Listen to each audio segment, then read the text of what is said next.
بسم اللہ الرحمن الرحیم۔ السلام علیکم ورحمۃ اللہ وبرکاتہ۔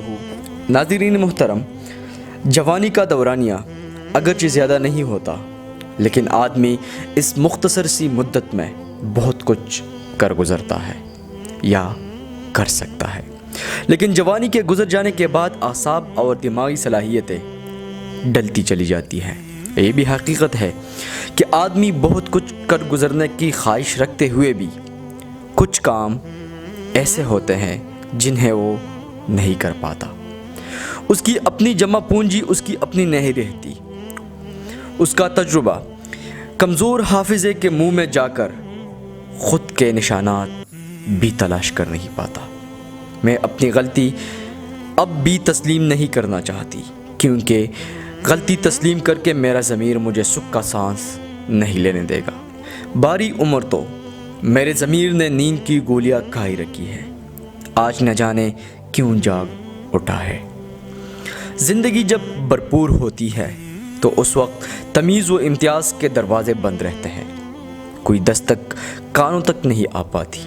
آج جب ہر لمحہ موت کے قریب ہو رہا ہے، مجھے اپنے ماضی کی غلطیوں کا احساس ہو رہا ہے۔ اگر دیکھا جائے تو اسے غلطی بھی نہیں کہا جا سکتا۔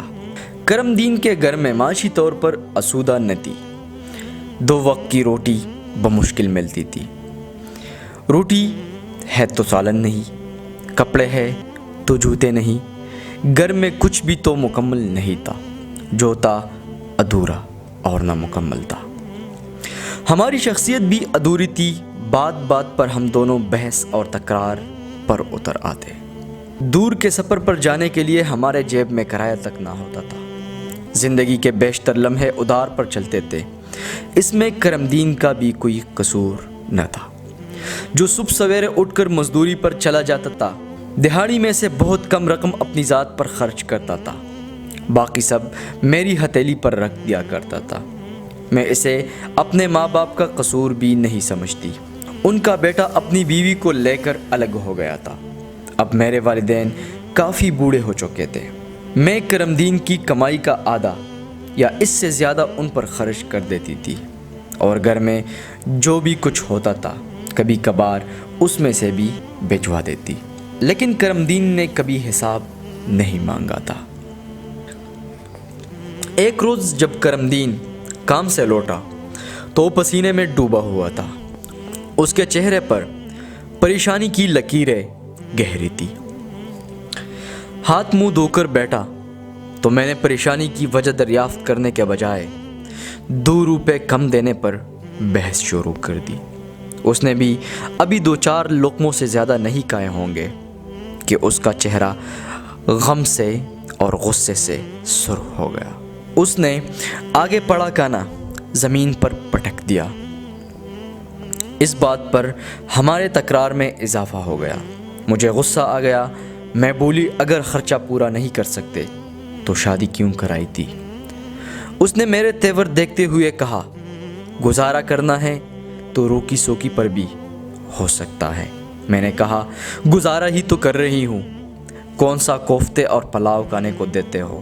کرم دین نے کہا، گزارا کرو، گزارا جو ملے اس پر اللہ کا شکر ادا کیا کرو۔ میں نے کہا، جب سے تمہارے گھر آئی ہوں گزارا ہی تو کر رہی ہوں۔ کرم دین نے میری بات سن کر کہا، باپ کے گھر سے کوفتے کھا کر آئی ہو، میں انہیں بھی جانتا ہوں۔ کرم دین کا لہجہ جارحانہ ہو گیا اور وہ میرے والدین کے بارے میں شروع ہو گیا۔ اس پر میں آپے سے باہر ہو گئی۔ میں نے بھی اس کے خاندان کے ایک ایک فرد کی اوقات اس کے سامنے رکھ دی۔ اس پر وہ تل ملا اٹھا اور گھر سے باہر جانے لگا۔ میں نے روک کر کہا، اگر گھر نہیں چلا سکتے تو مجھے طلاق دے دو۔ میرے منہ سے طلاق کا لفظ سن کر وہ غصے میں آ گیا۔ اس نے میری طرف دیکھا اور طلاق طلاق طلاق کہتا ہوا گھر سے باہر نکل گیا۔ لیکن مجھے پریشانی اور حیرت کے سمندر میں پھینک گیا۔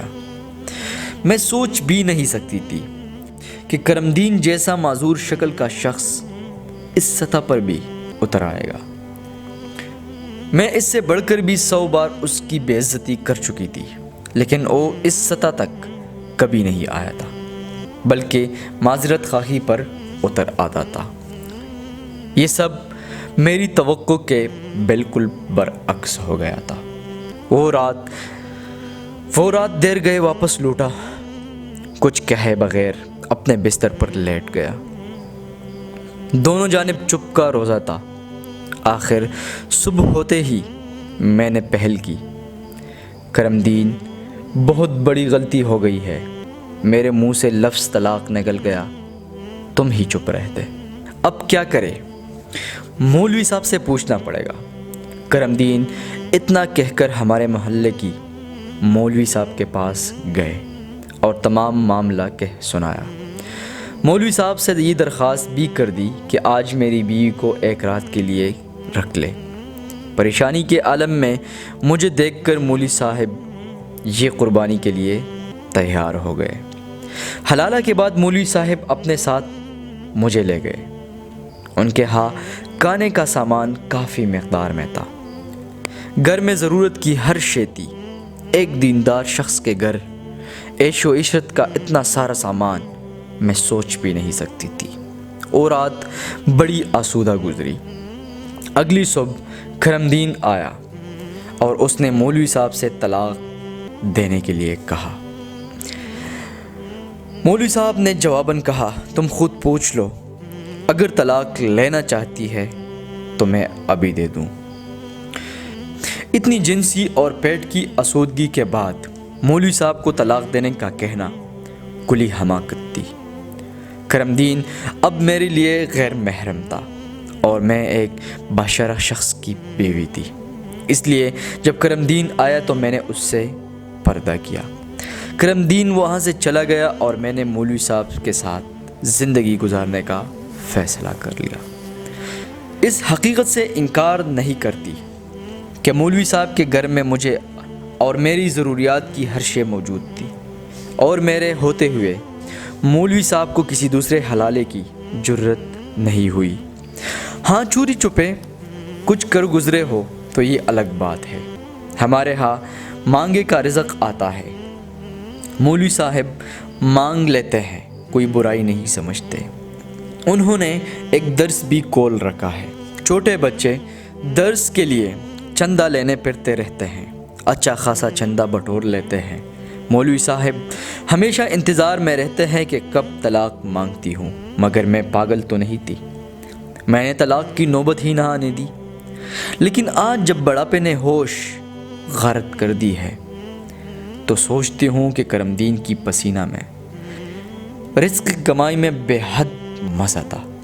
اس وقت کوئی بھی بیماری لاحق نہ تھی۔ یہاں شادی کے 2 ماہ بعد ہی معدے کی بیماری لاحق ہو گئی، اس کے بعد شوگر نے آ گھیرا۔ کمر درد تو معمول کا معاملہ ہے، بی پی کی کسر رہ گئی تھی، وہ بھی گلے کا ہار بن گئی۔ مولوی صاحب کسی کی جیب تو نہیں کاٹتے، اس کے باوجود اس کے لائے ہوئے رزق میں کرم دین جیسا ذائقہ نہیں۔ کیا میں نے ٹھیک کیا؟ مجھے ضرور بتا دیجیے گا۔ میرے پیارے عزیزوں، میاں بیوی کا رشتہ صبر کا رشتہ ہے۔ ایک جانب غصہ ہے تو دوسری جانب خاموشی ہونی چاہیے۔